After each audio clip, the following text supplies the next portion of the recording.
All right, everyone. My name is Armstrong Mashakeni, and in this session, we are with Professor Jay Greyling, and he's going to talk to us about coding unplugged, working together with Mr. S. Mokoena from Good Work Foundation. Up to you, Professor. Good afternoon. It's good to be with you guys and good to see that so many people are listening in. Myself and Selby will be talking on a project that we're very passionate about, the introduction of coding to learners without the use of computer laboratories or computers in order to increase the footprints of learners in South Africa that know about coding. Um, I'm just want to check, is Selby in? Yes, I'm in, Prof. Wonderful, Selby. I think I'm going to hand over to you immediately so that you can share your experiences from your work in Mpumalanga, and then I'll take over from there. So over to Selby. Thank you everyone for joining for this session for Unplugged Coding. And it is an honor for me to also share my experience with everyone. I hope today will be a mind-blowing session for you to go and start also implementing some of the skills and some of the tools for Unplugged Coding. And as most of the speakers have touched, the problems or challenges with rural areas, it is not easy to implement such activities which are really also important for the fourth industrial revolution. Selby, can I But interrupt you quickly? Sorry. yes, Delegates, you will see that we've posted documents in the chat that you'll need when I start. So while Selby's talking, try and download them on your PC. Sorry, Selby, carry on. okay, thank you, Prof. Okay, so part of my experience was to also work with the schools through the Good Work Foundation and looking at also the activities that we could do also in rural areas where there are no resources that can help us to also do coding or robotics and stuff.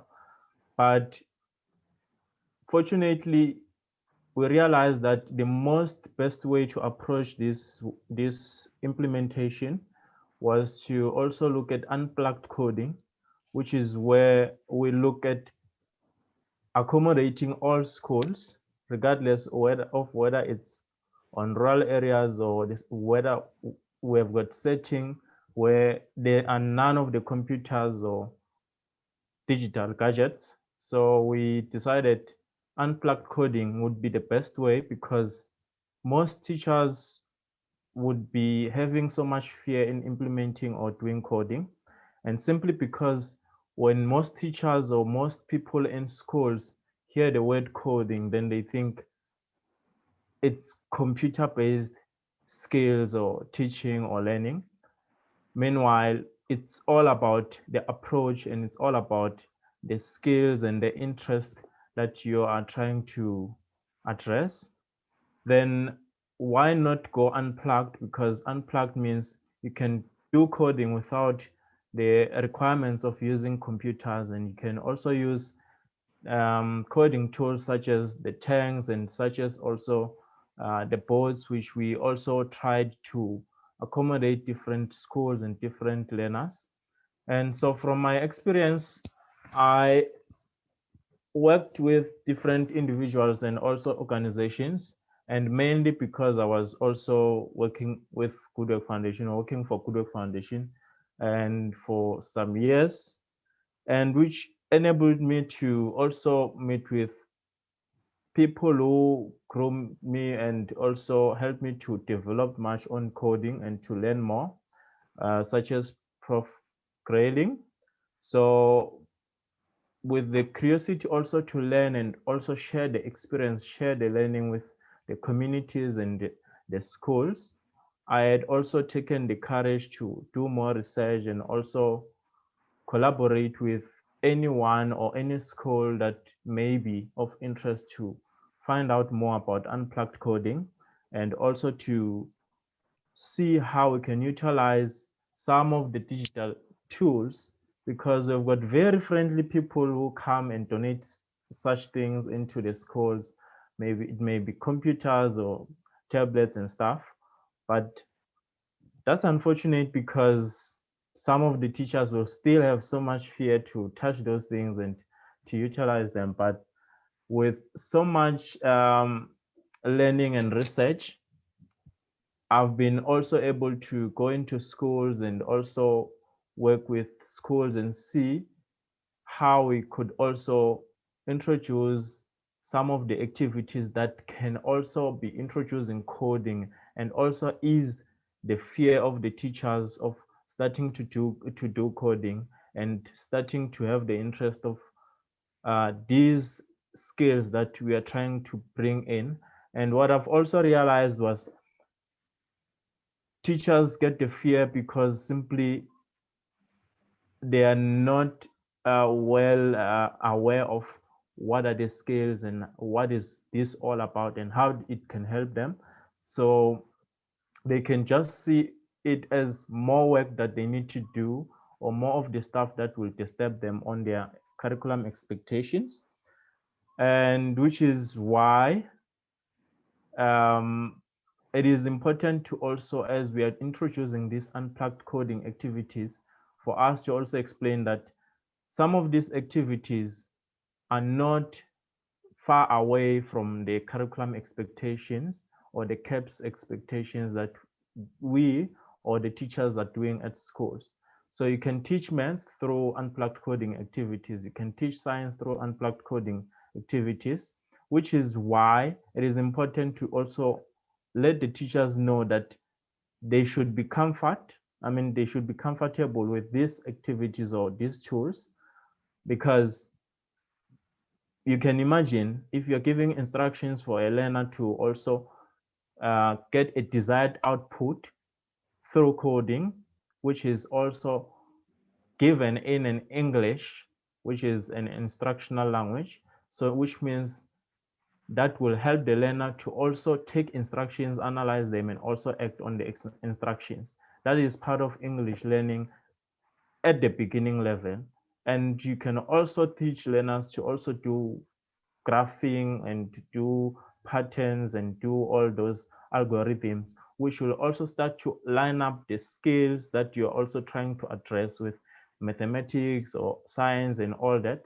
And you can also take some of the topics like teaching matter and materials with science, and then you can also introduce some of those particles with coding and with graphing and all that, which helps the teachers to also find the relevance of these activities. Because the most of the resistance that you will find teaching coding or introducing coding in schools may be simply because teachers will feel the fear of moving away from what they know to something that is completely new, and which is really a big fear. But if you try to implement with something that has got the relevance, you just have got a very good way of transitioning from the cultural or comfortable way of teaching to something that is new, but you don't just move completely. And that's so much that I've learned through Good Work Foundation and through working with Prof. Greyling, through the both visual tournaments that we had, and also through the activities that I've been doing, trying to also work with schools, see what are the setups. And by surprise, most schools still don't know what coding is and still don't understand what is the importance of robotics and all that. And my plans and what I've been doing is to look at all these tools, adapt tools, and also see how I can also accommodate schools via trainings, via workshops, and via support resources, and also to look at the setups of schools and see what is the best way to introduce coding for different schools, because teaching is best and coding is best if it is introduced in the best manner that accommodates a specific school or a specific setup. So which is what I believed mostly in. And part of what I've been doing right now is to also try and get more teachers and more people aware of the activities and what coding is about and all that. So I took the challenge and I'm ready to take on everything that we have to do so that we reach as far as possible all the people that may have the interest to introduce coding in schools, which will be mostly an advantage to do unplugged because all schools will be accommodated as far as I know, and there will be familiarity with the content, the activities, and all that with what the teachers are already doing. And as much as I'm ready, I don't know how many teachers are here, and I don't know how many participants are ready and interested to do this, but I'm saying I took the challenge. Are you ready to take the challenge and start it? If you are, then feel comfortable to also ask questions and start researching because that will help you a lot. And yeah, thank you so much for the opportunity to share and to also collaborate with Prof. Greyling. And I hope that there's so much that is going to happen with these conferences and these workshops happening. And thank you, Prof. Thank you, Selby. Yeah, you're a great encouragement to all of us. I've been following Selby now for nearly 2 years, and it's really good to see what he's done in rural schools. And I'm specifically saying rural schools, meaning that no schools are excluded. And that's what we're trying to do. So Selby, thank you very much for your participation and the work you've done in the Hazy View area. I'm going to share my screen now. And while I'm doing that, the idea is really to get you all actively involved today. So even if I don't finish the presentation, I don't need to. We can meet again later on. You can talk to me if you want to finish the presentation. But the purpose of today is interaction. So I'm going to want, at some stage, I'm going to even ask you to share your screens, give me your answers. And I hope that you will take that and be part of the project of this afternoon. So I'm just going to share my big screen, just to say that what I'm presenting today, Selby is part of this, and there's other teachers, Kelly Bush from East London, and Leander Oosthuizen and Keith Gibson from Kleberga. We've been doing these kind of workshops since beginning of February across the country, reaching about 800 teachers so far. So it's exciting for us to share this with you today. One of the big drivers of this is the huge skills shortage in software development in South Africa. So it's important for us that our learners in all schools are aware of software development and coding, even if there's no computer in sight. I think we are very aware of our government driving projects around the fourth industrial revolution, and that our president is one of the leaders in the world, political leaders driving this. But then for many of you, this is a reality. 16,000 of our schools do not have computer laboratories.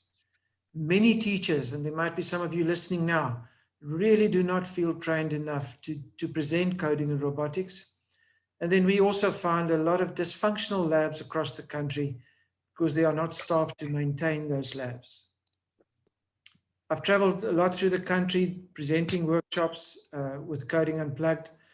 And FOMO, we all know about it, fear of missing out. It's said, but what we pick up is anxiety.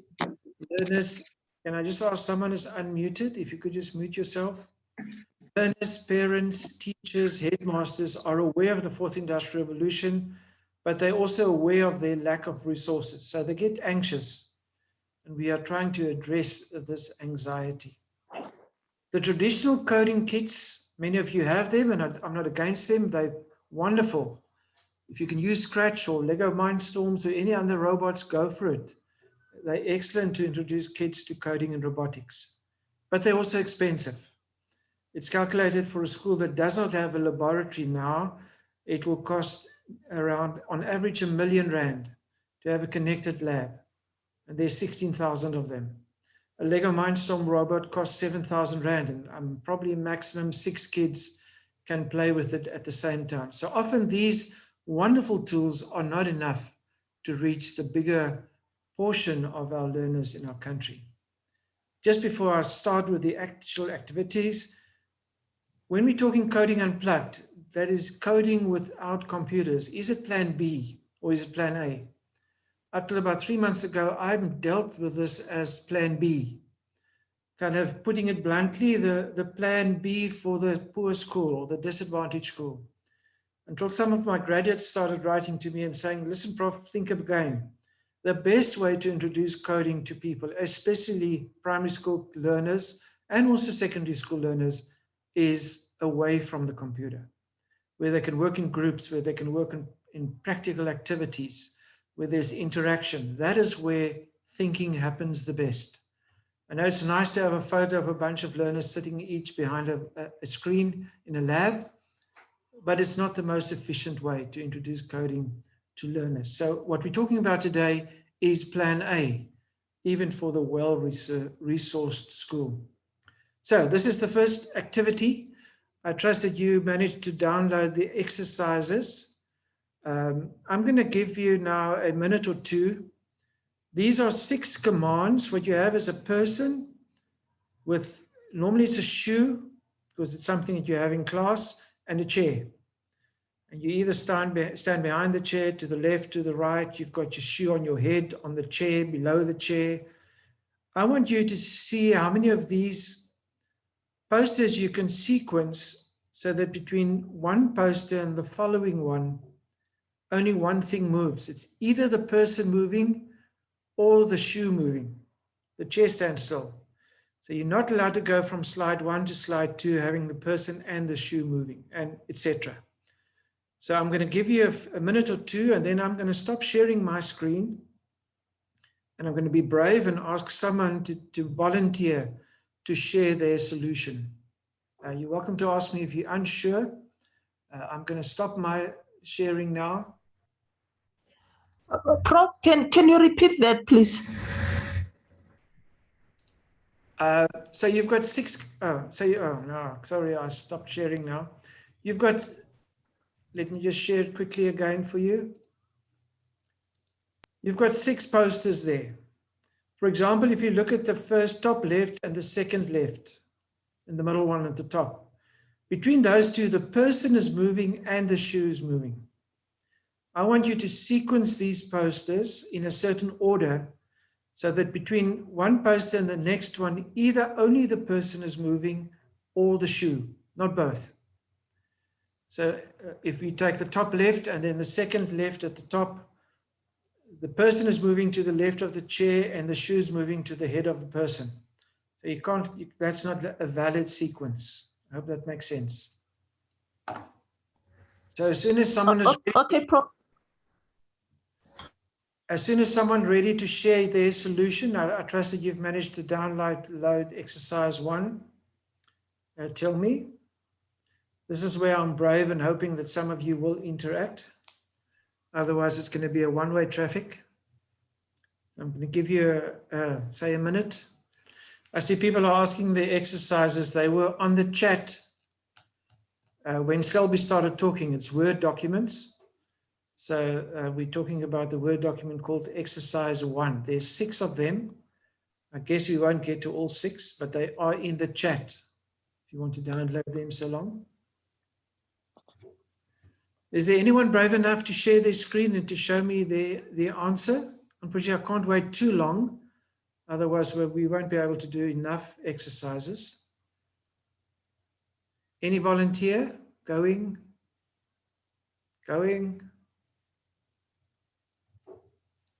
You have 2 volunteers. You've got Mel and Angela.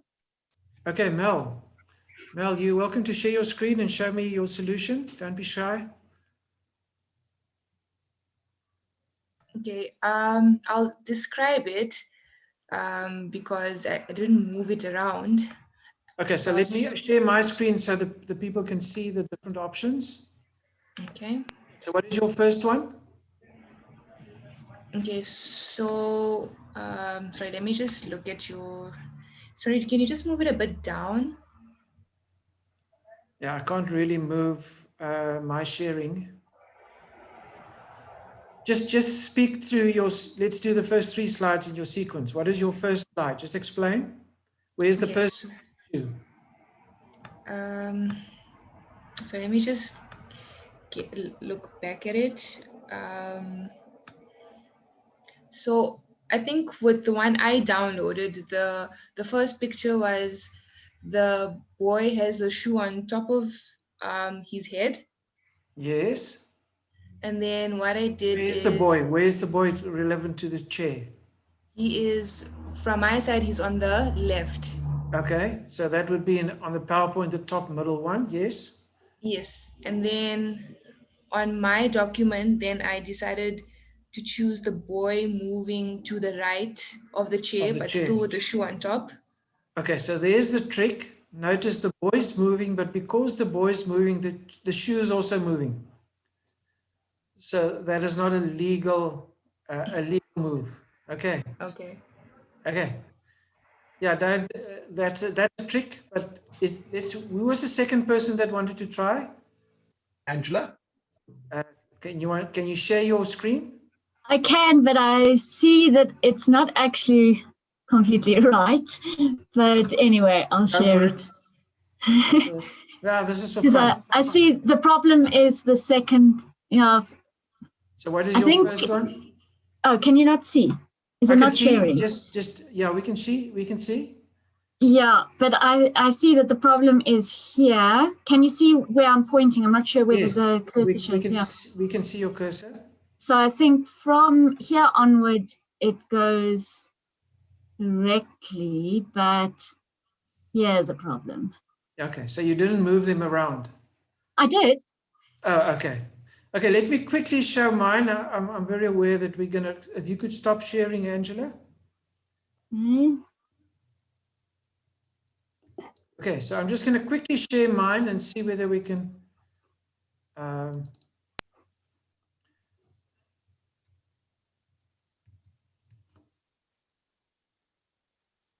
Okay, I don't seem to be able to. So if I look at the top left hand, the boy's behind the chair, the shoe's on the chair.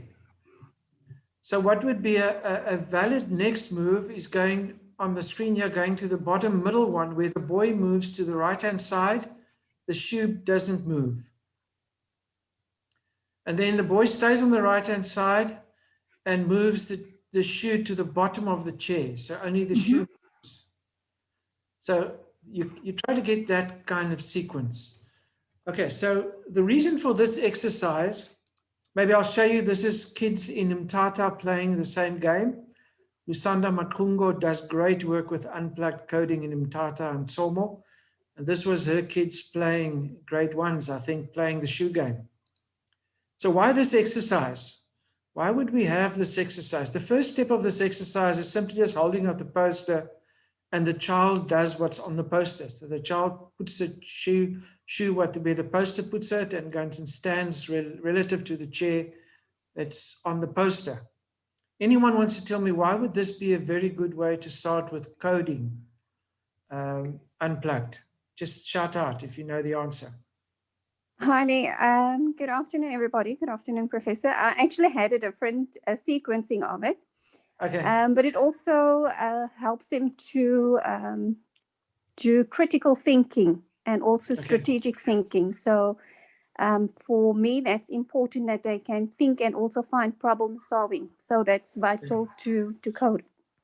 Okay, so what you're doing there is what your answer is perfectly correct, but it's very advanced. I'm looking for a much more basic reason why we do this. I was going to suggest something much more basic, that you first need to just even get the language of above, next to, and also the concept of sequencing, position and sequencing. And that's less advanced, but not basic enough. There's this very basic principle here that tells us what is programming. Could I put forward a suggestion? There's a wonderful YouTube video of a father asking his son how to make a peanut butter sandwich. Brilliant. And that's how I'll start my first year class. And essentially, you know, computers are not very smart. They work according to the instructions that you give them.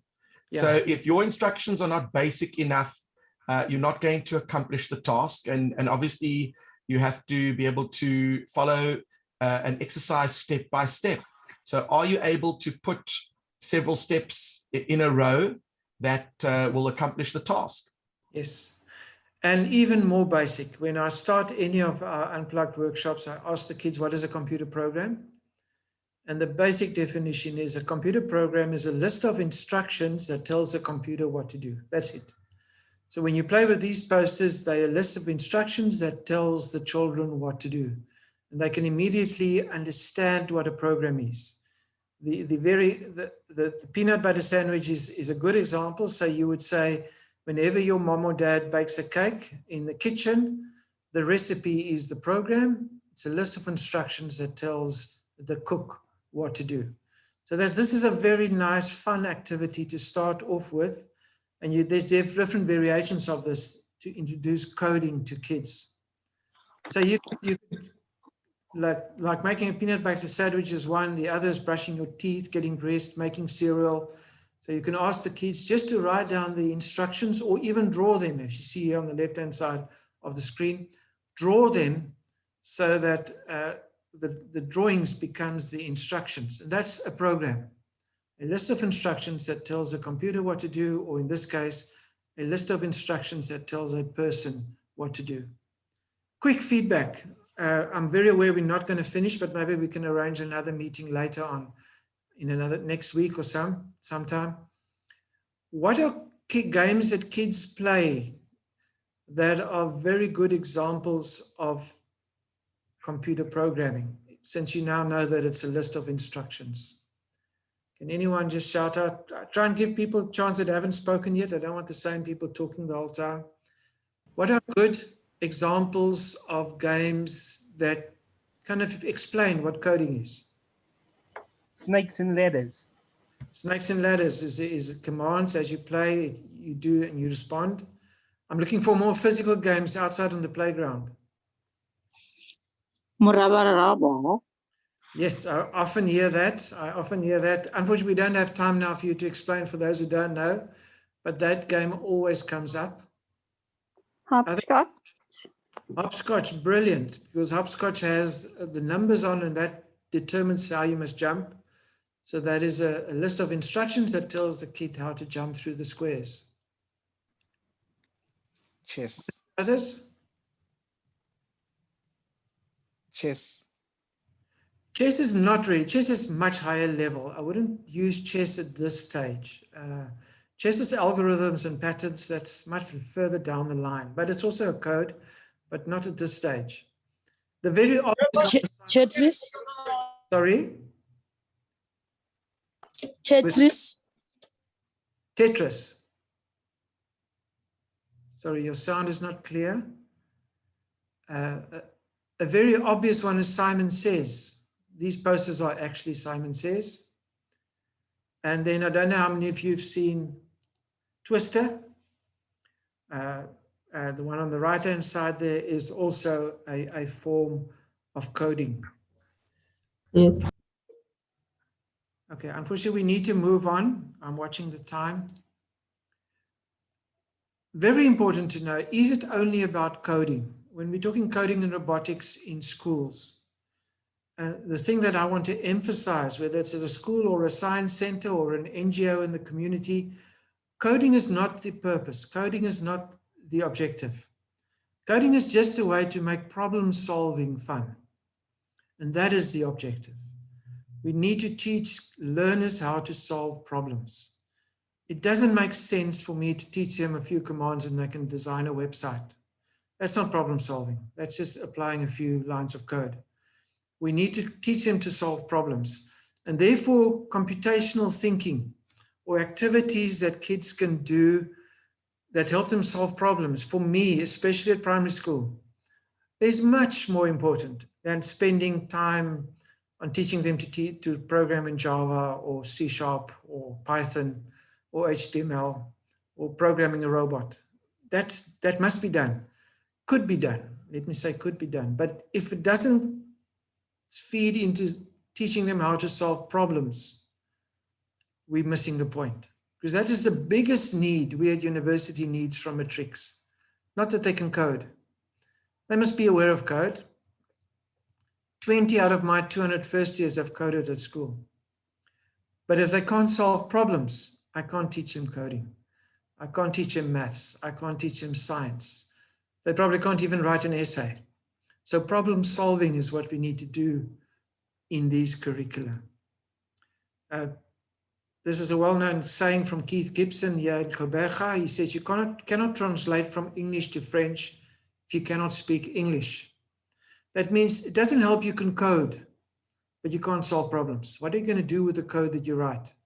So first step, 80% of the time you spend with kids in a coding curriculum must be helping them to solve problems, teaching them how to solve problems. And we're going to do this exercise quickly. It's a well-known computational thinking problem. Pen and paper activity. You've got a crane that can go up, down, can grab, release. It can move left, right. And you've got to swap A and B. So at the end, A must be on the right and B must be on the left. You've got these 5 options. It's exercise 2 in your Word document, but you can probably just look on the screen. Which one is the correct option to swap A and B? I'm going to give you just a minute because I know we're not going to finish everything I wanted to do today. So you need to choose A, B, C, D, or E. Which one of these sequence of commands will swap A and B? B. Sorry, who's that? Give me your solution. Someone said B. Who spoke to me? There are many B's in the chat as well. Okay, B. Sorry, I can't see the chat. So let's look at B. B says go down, grab A, go up, go to the right, put A in the middle. I'm just going to summarize. Go up, go right. I'm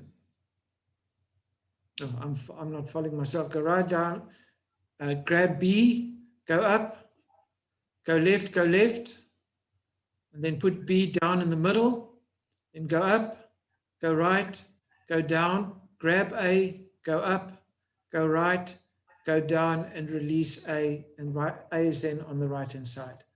So this is a very typical computational thinking activity. If you want to have many or more of these, you can Google search IITPSA,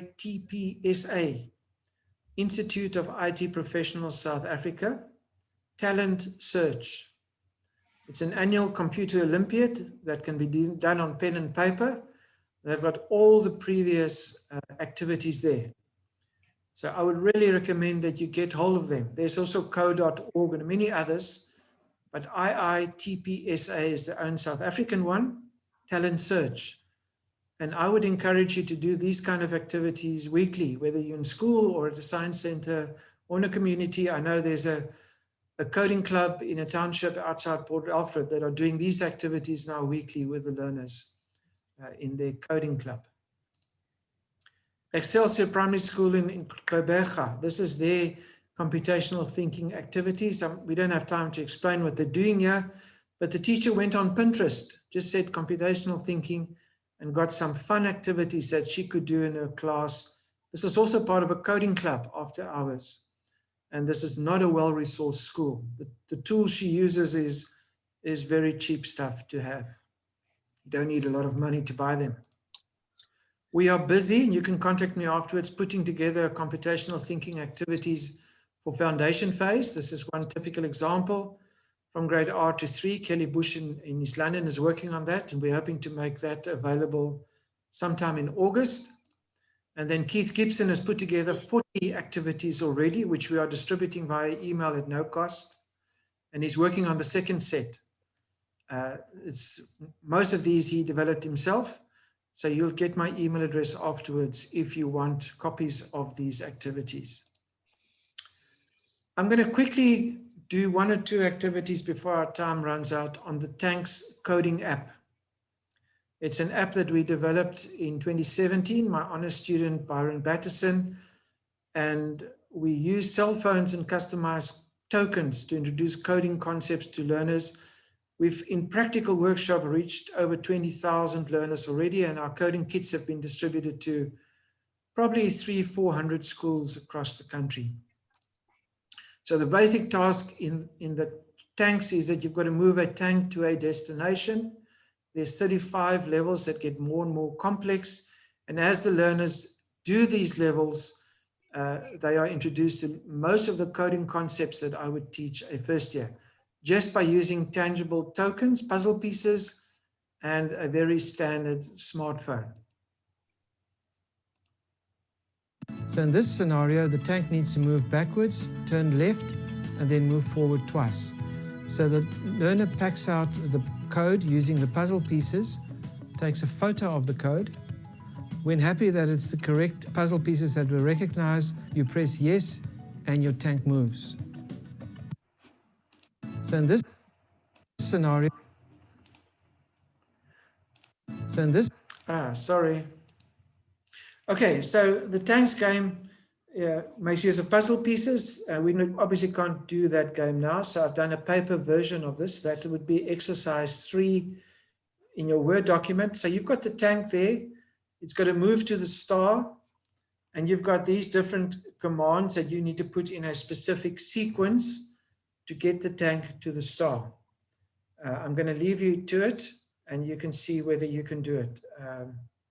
Try and see whether you can put these commands that I've put in, they're on the screen, but they're also in exercise 3, the Word document, to move your tank to a star. There's a little trick here. I hope you can see it. So once again, if someone thinks they have the correct order, you can show them to me. So you need to plug them in a correct order to move the tank to the star. It's level 3 of the tanks game, so it's still very easy. Anyone that wants to show? Sorry for the speed. If we were in a physical venue with 3 hours, it would have been much slower. Anyone that wants to dare show us your solution? I can show. Okay, go for it. Want to. Yeah, just share your screen. I love the interaction. Okay, can you see it? Yes. Just enough space here, but that goes. Yeah, we've got the idea. Perfect. Okay, so the trick there is, it's obviously easy now because I gave you the tokens to use. In the tanks game, the kids only have 3 move forwards. So the trick there is, let me share my screen. Okay, Angela, you're going to share again? Okay, yeah, Okay, I'm sharing again. Yeah. Sorry. So you move forward, then you turn your tank to the right. Okay, carry on, Angela. I'm talking on your behalf. Go for it. Yeah, so you start, move forward, turn right, move forward. And then this is the tricky part because there isn't another turn right and then move forward. So then you rather have to turn left and then move backwards. Yes, so you need to think kind of out of the box. It was easier now because I gave you the tokens, but the kids will do whatever possible to find a 4th move forward. They sometimes steal from the other group, or they just get stuck. So the trick of turning left and then moving backwards is that's the computational thinking activity. Yeah. Any inputs? Is there anyone that wants to say something before we carry on? Interaction is more important for me now than completing the activity. Okay. I'm going to share my screen.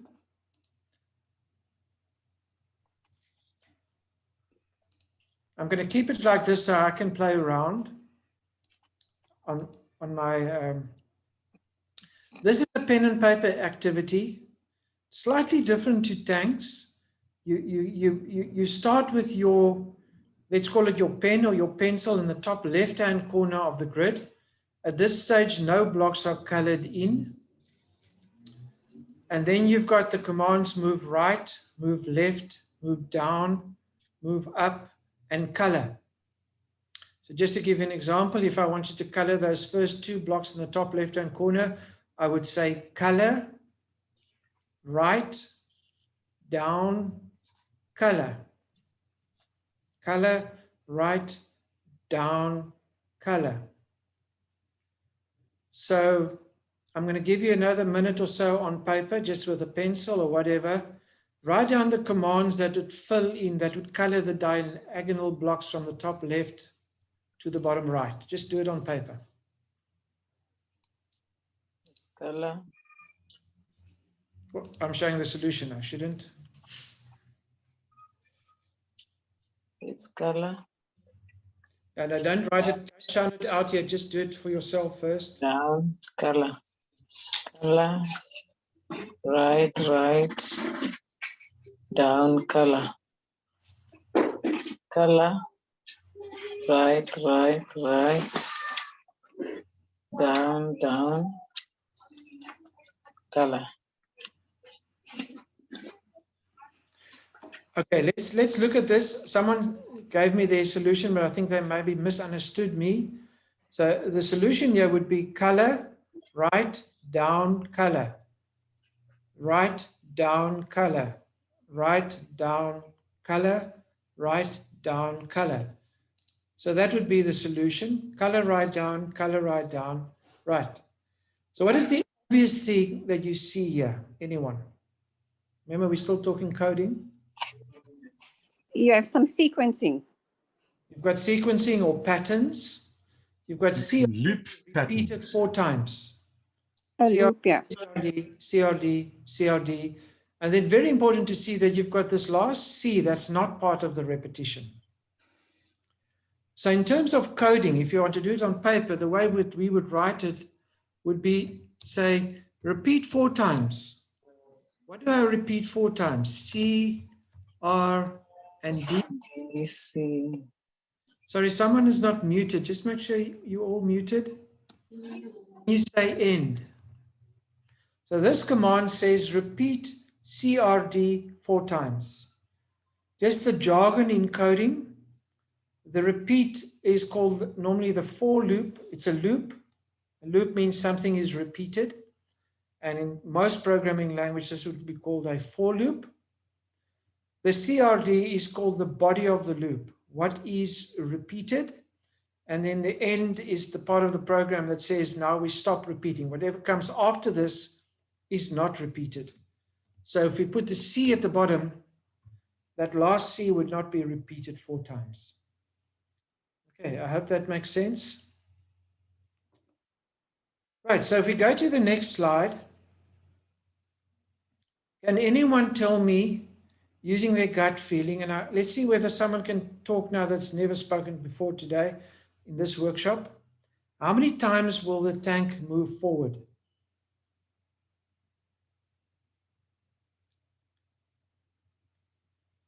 How many times will the tank move forward?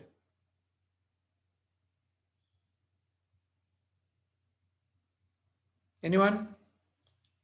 Okay, no rules. Someone that has given the answer before can talk. Right, so what we have here is a repeat. At the bottom of the repeat, we say how many times something is repeated. At the top of the repeat is the body of the loop, the thing that is being repeated. So this command in the tanks language says move forward 3 times. I hope that is easy enough. So we've got a repeat loop here that says the move forward must be repeated 3 times. So if you do that in a tank's code or one of the levels, the tank will move forward 3 times. Okay, so very easy.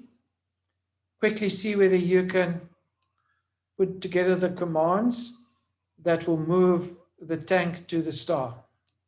So you've got to start with the start command. That's the first thing. Okay, I'm going to give you the solution because we've got about 5 minutes of interaction left, unfortunately. You put the repeat here. You say, I want to repeat the move forward. You put it on top. And you say, I want to repeat the move forward 5 times. So that would be a program in tanks that moves the tank forward 5 times. Okay, now slightly more challenging. I know we're running out of time, so as soon as possible, can someone tell me how many times will the tank move forward? Remember the concept, body of the loop. Anyone wants to guess how many times will the tank move forward? 6. Why do you say 6 times? Because the first one, which got the green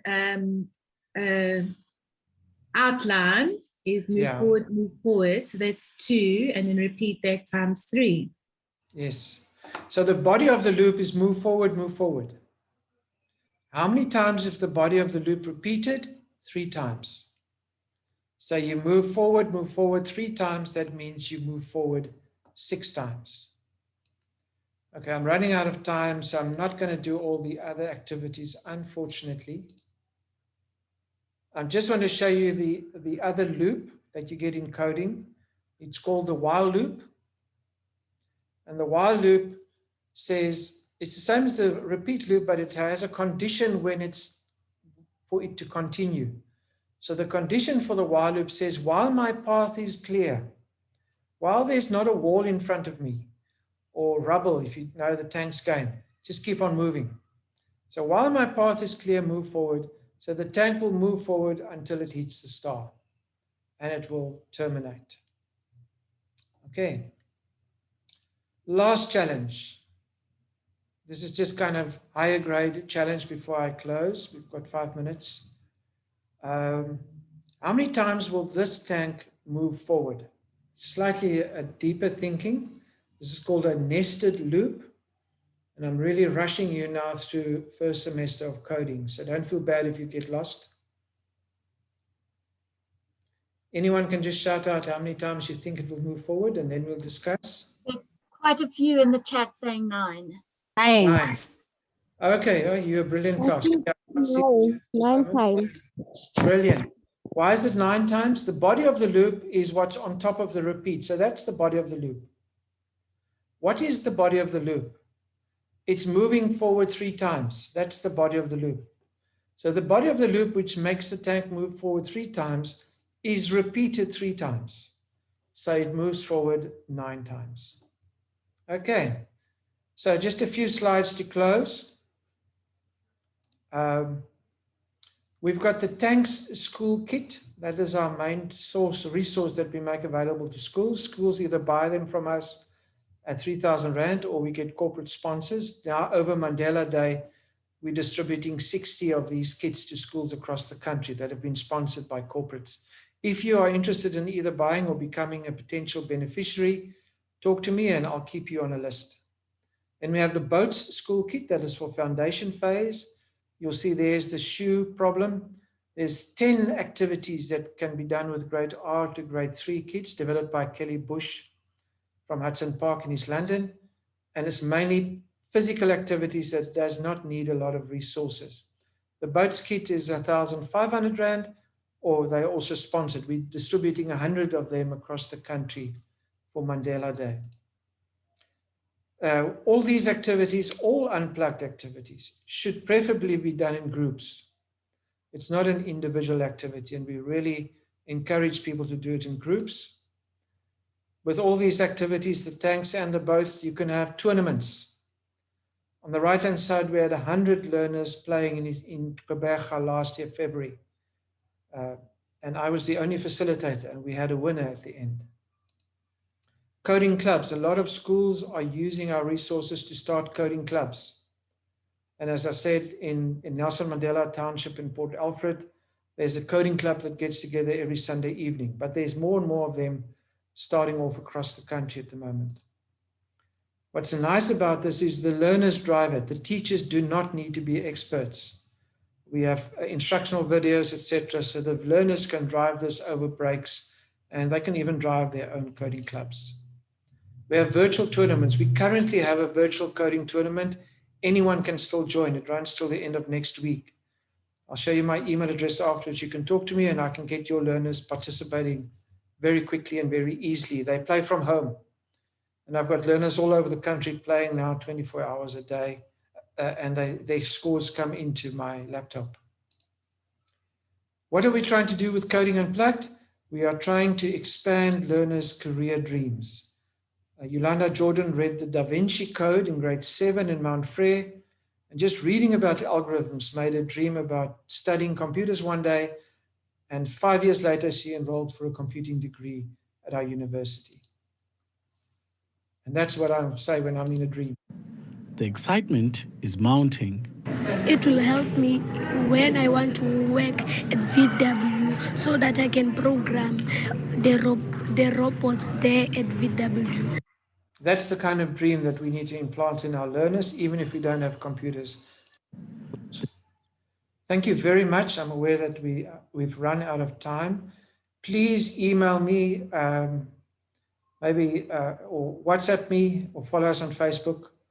If you think this session went too quickly, those who would want us to have a slower session for longer, maybe we can arrange something in the next week or two. But email me and make contact, and we can follow up. Thank you very much for being part of this. It's always real fun. And thanks to Selby for his inputs at the start. He's been implementing these things with great fruit in the Hazyview area. So from my side, goodbye, and I'll hand over to the chair. Sorry, there's no time for asking questions. Our time is up. Thank you. Thank you, Prof. If you can maybe save the chat, there's a lot of emails for you and Selby. We'll be moving back to the main session. I think someone will paste for us the main session there, but if you still have the old link, you can use that to get back to the session. Thank you very much, Selby. Thank you very much, Professor Greyling. A round of applause to you.